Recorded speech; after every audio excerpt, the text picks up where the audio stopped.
Assalamu alaikum dear students, hope you are doing well. Today I am going to start exercise 4.2 question number 16. Insert 5 arithmetic means between 5 and 8. अब आपके पास इस question में आपने 5 arithmetic means insert करने हैं. तो आपके पास इस केस में क्या आ जाता है कि A1, A2, A3, A4 and A5 भी 5 arithmetic means between 5 and 8. तो आपके पास जो फर्स्ट टर्म है A1 वो आपके पास 5 है और आपके पास जो लास्ट टर्म है AN वो आपके पास क्या है 8 है.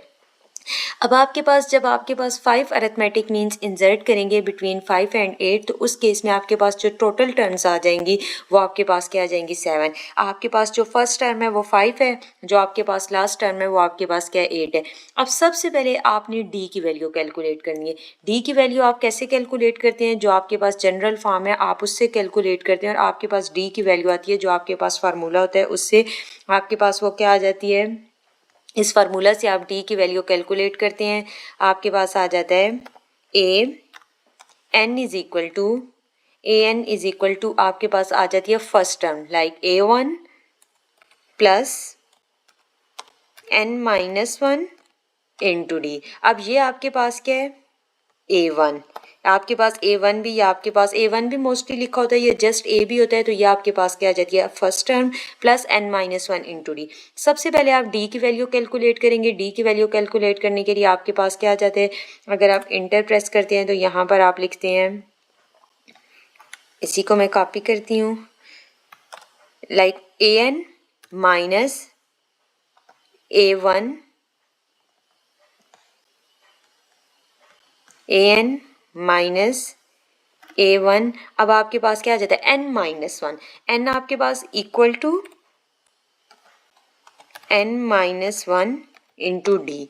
अब यहाँ से आपने डी की वैल्यू सबसे पहले कैलकुलेट करनी है. डी की वैल्यू कैलकुलेट करनी है तो आपके पास जो फर्स्ट टर्म है वो 5 है, AN आपके पास क्या 8 है. टोटल आपने 5 अरिथमेटिक मीन्स इंसर्ट करने हैं तो आपके पास n की वैल्यू क्या आ जाती है 7. A1 आपके पास 5 है, A7 आपके पास किसके इक्वल है 8 के इक्वल है. तो आपके पास n को जब आप 7 पुट करेंगे तो आपके पास क्या आ जाता है AN आपके पास क्या पुट, आपके पास इस केस में put n is equal to 7. आप जब n को 7 पुट करते हैं तो आपके पास क्या आ जाता है, n को जैसे आपने 7 पुट किया AN की जगह पे A7 आ गया. A7 आपके पास क्या है 8 है, माइनस A1 आपके पास फर्स्ट टर्म है वो आपके पास है 5 है. n को जब आप 7 पुट करेंगे तो 7 माइनस 1 6, तो आपके पास डिनोमिनेटर में आ जाएगा 6. 8 माइनस 5 डिवाइडेड बाई 6, तो आपके पास क्या आ जाता है 3 डिवाइडेड बाई 6. यहाँ पर आपके पास आ जाता है इक्वल टू 3 डिवाइडेड बाई 6. तो आपके पास 3 डिवाइडेड बाई 6, आप जब इसको कैंसिल करते हैं तो आपके पास आ जाता है 1 डिवाइडेड बाई 2. अब यहाँ पर देखें आपके पास डी की वैल्यू क्या आ गई है 1/2. आपने इंसर्ट किए हैं 5 arithmetic means. 5 arithmetic means insert किए हैं तो आपके पास जो फर्स्ट अरिथमेटिक मीन्स है आल्ट इक्वल टू वो आपके पास क्या है फर्स्ट अरिथमेटिक मीन्स जो आपने इंसर्ट किया उसको आपने डिनोट किया है A1 के साथ. अब आपके पास बेसिकली जो फर्स्ट टर्म है आपके पास, यहाँ पर मैं आपको ये चीज़ बताती हूँ, आपके पास जो फर्स्ट टर्म है लाइक आल्ट इक्वल टू, ये इक्वेशन को टाइप करें, आपके पास जो फर्स्ट टर्म है A1 वो आपके पास किसके इक्वल है 5 के इक्वल. ठीक हो गया. आपके पास A1 आपके पास 5 के इक्वल है, फर्स्ट टर्म है. आपने 5 अरिथमेटिक मीन्स इंसर्ट करने हैं तो आपके पास वो कैसे आ जाती है, लाइक आपके पास कंट्रोल C यहाँ पर अगर आप लिखते हैं तो आपके पास आ जाता है कंट्रोल V A1 सॉरी कामा A1, फिर आप इसी के अकॉर्डिंग लिखते हैं A2 A3 A4 up to so on comma AN, और AN आपके पास क्या है A7, वो आपके पास क्या है A7. अब सबसे पहले आपने A1 A2 A3 A4 A5 calculate करना है. तो आपके पास जो कैपिटल A1 है वो आपके पास किसके इक्वल है, लाइक यहाँ पर ही अगर आप n को पुट करते हैं 2, n जब आपके पास 2 पुट करते हैं इस फार्मूला में तो आपके पास क्या आ जाता है A2 is equal to A1 plus 2 minus 1 into d. तो आपके पास A2 किसके इक्वल है A1 प्लस 1 इंटू डी. तो आपके पास ये जो कैपिटल A1 है आल्ट इक्वल टू, या आपके पास जो इंसर्ट किया आपने अरिथमेटिक मीन्स, या आपके पास क्या है A2 और ये आपके पास बेसिकली किसके इक्वल है, जो गिवन सीक्वेंस है उसमें आपके पास, सॉरी A1 पहले कैलकुलेट करेंगे, जो आपके पास A1 है गिवन सीक्वेंस में, बेसिकली ये आपके पास किसके इक्वल है, आपके पास जो गिवन सीक्वेंस है उसमें सेकंड टर्म के इक्वल है A2 के इक्वल, तो आपके पास इसके इक्वल आ जाते हैं A2 के इक्वल। तो यहाँ पर आपके पास A2 किसके इक्वल है, A2 आपके पास इक्वल है A1 प्लस 2 माइनस 1, तो आपके पास 1 इंटू डी के इक्वल है। यहाँ पर आप इसकी सबस्क्रिप्ट में ए को लिखते हैं, लाइक यहाँ से A1, तो आपके पास A1 की वैल्यू किसके इक्वल है, सेकंड टर्म के इक्वल है, सेकंड टर्म में A2 किसके, A1 plus 1 into D. A1 आपके पास किसके इक्वल है, 5 के इक्वल है, और आपके पास D किसके इक्वल है, 1 डिवाइडेड बाई 2। तो अगर आप इसको डेसिमल में कन्वर्ट करते हैं तो वो आपके पास किसके इक्वल आ जाता है, सॉरी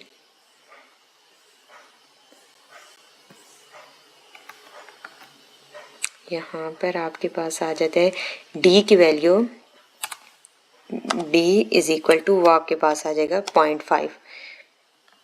तो यहाँ पर ऑल्ट इक्वल टू ये स्मॉल d है, ये आपके पास कॉमन डिफरेंस, तो d आपके पास आ गया 0.5। अब यहाँ पर A1 किसके इक्वल है, A2 के equal, which is equal to A1 plus 1 into D. अब यहाँ पर वैल्यूज पुट करें तो आपके पास A1 क्या है 5 plus 1 divided by 2 which is equal to 0.5, तो आपके पास किसकी इक्वल आ गई है 5.5। अब आपके पास देखिए जो फर्स्ट टर्म थी वो 5 है, जो सेकंड टर्म है वो 5.5 है। अब आपके पास जो थर्ड टर्म होगी वो आपके पास क्या होगी, A2 is equal to A3 which is equal to A1 plus 2 into d, और उसका आंसर जो होगा वो आपके पास क्या आ जाएगा, यहाँ पर A2 का आंसर आ जाएगा 6.5। तो आपके पास जो गिवन सीक्वेंस है वो आपके पास अरिथमेटिक प्रोग्रेशन के अकॉर्डिंग है, आपके पास जो गिवन सीक्वेंस है इसमें जो कॉमन डिफरेंस है वो आपके पास 0.5 का है। ये आपके पास जो गिवन सीक्वेंस है वो आ जाता है। इसमें जो आपके पास टोटल टर्म्स हैं वो आपके पास आ गई हैं 1 2 3 4 5 6 7, फर्स्ट टर्म है 5 और जो आपके पास 7 टर्म है वो 8 है, और आपके पास जो कॉमन डिफरेंस है वो 0.5 का है। ये आपके पास 5 अरिथमेटिक मीन्स है जो आपने कैलकुलेट किए। अब आप अगर सम ऑफ मीन्स कैलकुलेट करते हैं तो वो आपके पास क्या है 32.5। अरिथमेटिक मीन्स आप 5 एंड 8 वो किसके इक्वल है 6.5 के इक्वल है। आप अगर 5 और 8 का अरिथमेटिक मीन्स कैलकुलेट करते हैं तो वो आपके पास क्या है 6.5, और आपने इंसर्ट किए हैं 5 अरिथमेटिक मीन्स, तो आपके पास बेसिकली जो आपके पास आंसर है 5 और 8 का वो आपके पास मिड पॉइंट आता है। तो आप यहाँ पे देखिए 3 टर्म्स यहाँ से एक्सक्लूड करें और 3 टर्म यहाँ से एक्सक्लूड करें, ये जो आपके पास मिड में आंसर आ गया ये आपके पास क्या गया मीन आ गया। आप जब भी मीन कैलकुलेट करेंगे उसका आंसर आपके पास विद इन डोमेन आता है, लाइक इनिशियल और एंडिंग पॉइंट आपके पास विद इन इंटरवल। तो आपके पास इनिशियल पॉइंट है 5, एंडिंग है आपके पास 8, जो आपके पास मीन का आंसर है वो क्या है 6.5, और सम ऑफ मीन्स क्या है 32.5। अब यहाँ पर देखें फर्स्ट टर्म को मल्टीप्लाई करें मीन के साथ तो आपके पास A1 into A1 multiply mean, तो आपके पास किसके इक्वल है sum of all the terms, like sum of means के इक्वल है। नेक्स्ट है आपके पास क्वेश्चन नंबर 17। क्वेश्चन नंबर 17 आपके पास क्या है, there are n arithmetic means. आपके पास क्वेश्चन नंबर 17 में there are n arithmetic means between 5 and 32 such that the ratio of the third and seventh mean is 7:13। अब आपके पास there are n arithmetic means हैं, आपके पास एन अरिथमेटिक मीन्स हैं between 5 and 32। अब आपके पास A1 A2 कैपिटल A1 के साथ आपके पास सबस्क्रिप्ट में A1 A2 A3 आ जाते हैं, तो आपके पास स्क्रिप्ट केस में आप यहाँ पर कैपिटल यूज करते हैं A1 A2 A3 up to Son AN, या आपके पास एन अरिथमेटिक मीन्स हैं बिटवीन 5 and 32। इसका मतलब है कि आपने इंसर्ट करने हैं एन अरिथमेटिक मीन्स 5 and 32 में, तो आपके पास जो फर्स्ट टर्म आ जाती है वो 5, जो लास्ट टर्म है 32, और इसके मिड में आपने एन अरिथमेटिक मीन्स करने हैं, तो आपके पास जो टोटल टर्म्स आ जाती हैं वो आपके पास क्या आ जाती हैं n+2। लाइक आपके पास जो टोटल टर्म्स आ गए हैं वो आपके पास क्या आ गया n+2 such that the ratio of the third and seventh means. आपके पास जो रेशियो है थर्ड एंड सेवंथ मीन्स की वो आपके पास क्या है 7:13। अब सबसे पहले देखिए यहाँ पर A1 A2 A3 up to सॉन AN be arithmetic means between 5 and 32। तो आपके पास यहाँ पर ये जो टर्म्स अरिथमेटिक मीन्स का जो सीक्वेंस आ गए, या आपके पास फर्स्ट टर्म है या आपके पास लास्ट टर्म में आपने एन अरिथमेटिक मीन्स इंसर्ट किए। आपके पास ये जो मीन्स है, ये जो गिवन सीक्वेंस है, ये आपके पास क्या अरिथमेटिक प्रोग्रेशन है। टोटल टर्म्स जो आपके पास आ गए हैं वो आपके पास क्या आएंगे n+2 2, टोटल टर्म्स आपके पास क्या आ गए हैं n+2। सबसे पहले आप वही कॉमन जो जनरल फार्मूला है वो आप यूज़ करेंगे। वो आपके पास क्या है, यहाँ पर मैं दोबारा से इस फार्मूला को राइट कर रही हूँ, आपको क्लियर हो जाए वो सारी चीज़ें। आपके पास किसके इक्वल है, आपके पास जो जनरल फॉर्म है वो आपके पास आ जाती है an is equal to a1 plus, यहाँ पर आपके पास टोटल टर्म्स कितनी है वो आपके पास आ जाती हैं। आपके पास जो टोटल टर्म्स आ गए हैं वो आपके पास आ गई हैं an is equal to a1 plus n minus 1 into d. ये आपने जनरल फार्मूला लिख दिया। अब यहाँ पर सबसे पहले n क्या है, n को आप पुट करेंगे, यहाँ पर आप n को पुट करेंगे n+2। टोटल आपके पास टर्म्स क्या है n+2। तो यहाँ पर जैसे आप n+2 पुट करेंगे तो आपने यहाँ से d की वैल्यू कैलकुलेट करनी है। d की वैल्यू आप यहाँ पर n की जगह पे क्या पुट कर देंगे, n+2 which is equal to first term plus n की जगह पे n+2 माइनस 1 इंटू डी। तो आपके पास +2 -1 आपके पास क्या होता है, प्लस माइनस, -2 में से 1 माइनस करेंगे तो आपके पास 1 आ जाएगा और साइन आपके पास जो बड़ी वैल्यू का वो आ जाएगा into D. a1 first term भी आपके पास गिवन है और लास्ट टर्म वो आपके पास क्या गया an+2 वो भी आपके पास गिवन है। तो आपके पास जो जनरल फॉर्म आ जाती है वो आपके पास क्या है an+2 minus a1 which is equal to n+1 into d. तो d को आप सेपरेट कर देंगे, d इज इक्वल टू ये आपके पास किसकी वैल्यू है an+2 minus a1 divided by n+1। अब आपके पास 32 आपके पास जो वैल्यू है वो किसकी आ गई है, an+2 की। आपके पास किसकी आ गई है, an+2। a1 आपके पास गिवन है 5, n अरिथमेटिक मीन्स आपने अनसेट किए। अब सबसे पहले आपके पास ये जनरल फार्मूला है find the n arithmetic means, तो आपके पास क्या है an is equal to a1 plus n-1 into D. अब यहाँ पर आपने सबसे पहले पुट किया है n को n+2 और n+2 पुट करके आपने d की वैल्यू कैलकुलेट करनी है। d आपके पास आ गया 32 माइनस 5 डिवाइडेड बाय n+1। अब नेक्स्ट आपके पास क्या है, क्वेश्चन में ही आपके पास गिवन है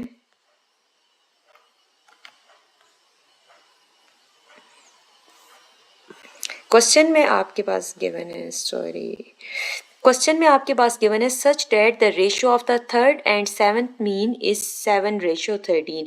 तो आपके पास वो क्या आ जाएगा, आपके पास रेशियो के अकॉर्डिंग चेक करते हैं। तो आपके पास जो थर्ड मीन है आपके पास A3 है। कैपिटल A3 किसके इक्वल होता है, यह आपके पास बेसिकली गिवन सीक्वेंस में 4 टर्म होती है और 4 टर्म आपके पास किसकी इक्वल होती है, A1 प्लस 3 इंटू डी। वो आप इसी फार्मूला से कैलकुलेट करते हैं। आपके पास ये जो जनरल फॉर्म है इसमें अगर आप an आपके पास किसके इक्वल होती है, लाइक A3 n को 4 पुट करें तो आपके पास A4 is equal to A1 plus 3 into d. फिर आप n को जब 7 पुट करेंगे तो आपके पास 8 पुट करेंगे। सेवंथ मीन A7 आपके पास किसके इक्वल है, बेसिकली जो गिवन सीक्वेंस है उसमें 8 टर्म है और आपके पास क्या है 5 प्लस 7D। अब आपके पास थर्ड मीन किसके इक्वल आ गया, A4 आपके पास किसके इक्वल है, A1 plus 3 into D. A1 आपके पास गिवन है 5, वो आपने वैल्यू पुट कर दिए। सेवंथ मीन आपके पास किसके इक्वल है, A8 के इक्वल है। सेवंथ मीन्स जो गिवन सीक्वेंस के अकॉर्डिंग है वो आपके पास 8 टर्म है। A8 आपके पास किसके इक्वल है, 5 प्लस 7 इंटू डी। और आप ये A4 A7 इसकी वैल्यू किससे कैलकुलेट करते हैं, ये आपके पास जो जनरल फॉर्म है उससे। अब आपके पास ये रेशो के अकॉर्डिंग गिवन है तो आप रेशो को लिख सकते हैं in the form of A/B 5 plus 3D divided by 5 plus 7D। Ratio के केस में आपके पास क्या आ जाता है कि रेशो जो होते हैं उसको आप A रेशो भी इसको आप इस फॉर्म में राइट कर सकते हैं in the form of A divided by B। तो आपके पास 7:13 है, आपने इस फॉर्म में इसको लिख दिया। यहाँ पर ये आपके पास क्या आ जाता है कि 7 डिवाइडेड बाई 13 और 5 plus 3D divided by 5 plus 7D। अब आप सिंपल इसको क्रॉस मल्टीप्लाई करेंगे तो आपके पास D का आंसर आ गया। 13 को मल्टीप्लाई करेंगे नॉमिनेटर के साथ तो आपके पास नॉमिनेटर क्या है 5 प्लस 3D और 5 प्लस 7D को क्रॉस मल्टीप्लाई करेंगे इसके नॉमिनेटर के साथ और यहाँ पर ये जो नॉमिनेटर है वो 7 है। ये आपके पास नॉमिनेटर आ जाता है, ये आपके पास डिनोमिनेटर। सिंपल आपने क्रॉस मल्टीप्लाई किया, क्रॉस मल्टीप्लाई करके 13 into 5 plus 3D which is equal to 7 into 5 plus 7D multiply किया तो आपके पास 30 is equal to 10D। This implies that D is equal to 3। आपके पास जो D का आंसर है 3, इसको आप यहाँ पर पुट करेंगे, आपके पास D की वैल्यू क्या आ गई है 3। अब यहाँ पर सबसे पहले देखें D को आपने कैलकुलेट किया, D आपके पास आ गया 3, D की जगह पे 3 पुट किया तो आपके पास 27 डिवाइडेड बाई n+1 1, सिंपल यहाँ पर क्रॉस मल्टीप्लाई करेंगे तो आपके पास n+1 is equal to 9, n is equal to 8। आपके पास जो फाइनल आंसर आ गया वो आपके पास क्या आ गया, 8 आ गया। अब यहाँ पर देखिए आपके पास जो n की वैल्यू है वो आपके पास क्या आ गया, 8 आ गया। टोटल आपने n अरिथमेटिक मीन्स इंसर्ट किए और आपके पास रेशो गिवन थी 7 और 8 की, n आपके पास 8 आ गया। इसका मतलब है कि जो आपके पास टोटल टर्म्स हैं वो आपके पास क्या है, 8 गिवन है। फर्स्ट टर्म जो आपके पास है 5 है, जो आपके पास लास्ट टर्म है वो आपके पास 32 है। डी जो कॉमन डिफरेंस है वो आपके पास 3 आ गया। अब आपके पास डी की वैल्यू आपने कैलकुलेट कर ली है। अब आप 1 bye 1 A2 A3 A4 calculate कर सकते हैं। अब यहाँ पर देखिए सबसे पहले बेसिकली डी की वैल्यू आपने कैलकुलेट किया तो आप फोर्थ का आंसर डायरेक्ट फाइंड आउट कर सकते हैं। फोर्थ आपके पास किसके 5 + 3D, डी आपके पास 3 है, 3 × 3 9, 9 + 5 14। तो आपके पास जो A4 है वो किसके इक्वल है, 14 के इक्वल है। फिर आपके पास जो A7 मीन है वो आपके पास किसके इक्वल है, 8 टर्म है और 8 7 × D, डी आपके पास 3 है, 7 3 टाइम 21, 21 + 5 26। तो आपके पास इसके अकॉर्डिंग आंसर आ जाएगा। अब आपके पास देखिए जो फर्स्ट वैल्यू है वो 5 है, जो लास्ट है वो आपके पास 32 है। A8 का आंसर क्या आया कि 7 को मल्टीप्लाई किया 3 से, 21 21 + 5 तो आपके पास 26। तो आपके पास जो 7th मीन का आंसर है वो आपके पास क्या आ गया, 26। तो आपने गिवन सीक्वेंस को, फिर आपके पास A8 के बाद आप नेक्स्ट वैल्यू कैलकुलेट करेंगे तो जो टोटल टर्म्स हैं वो आपके पास क्या है, n is equal to 8। Given sequence को चेक करना है। आपके पास जो गिवन सीक्वेंस है आपके पास वो अरिथमेटिक प्रोग्रेशन है, आपके पास उसमें कॉमन डिफरेंस सेम आएगा। अब यहाँ पर देखिए A2 के वैल्यूज कैसे कैलकुलेट करेंगे, n को आप 2 पुट करेंगे, A2 आ जाएगा, A2 is equal to A1 + 1 × D। तो आपके पास A2 का क्या आंसर आ जाएगा, 5 प्लस n को पुट करेंगे 2 - 1 1 × D, तो आपके पास 5 + 3 तो आपके पास 8। जो आपके पास सेकंड वैल्यू आ जाएगी उसका आंसर क्या आ जाएगा, 8। ये जो कैपिटल A1 है आपके पास जो फर्स्ट मीन है वो आपके पास किसके इक्वल है, गिवन सीक्वेंस में सेकंड टर्म है और इसका आंसर आ गया 8। अब आप A2 की वैल्यू कैलकुलेट करें तो आप यहाँ पर A2 बेसिकली किसके इक्वल है, 3 के इक्वल। यहाँ पर A3 पुट करें, A3 is equal to A1 + 2D। A1 आपके पास 5 है प्लस 2D, तो आपके पास यहाँ पर आप जब 3 - 1 करते हैं तो 2 × D, 2 × 3 6, 6 + 5 11। तो आपके पास क्या आंसर आ गया इस A2 का 11। यहाँ पर 5 8 11। तो नेक्स्ट आपके पास 11 + 3 करें तो आपके पास क्या आ जाता है, 14। तो आपके पास जो गिवन सीक्वेंस है अरिथमेटिक प्रोग्रेशन के अकॉर्डिंग है। टोटल जो आपके पास n का जो आंसर है आपके पास टोटल टर्म्स है n + 2। तो आपने n को कैलकुलेट किया, n आपके पास 8 आ गया है तो n + 2 10। तो टोटल आपके पास जो टर्म्स हैं वो आपके पास 10 आ जाती हैं। n की वैल्यू आपने कैलकुलेट की है वो आपके पास क्या आ गई है, 8 आ गई है। Thank you so much.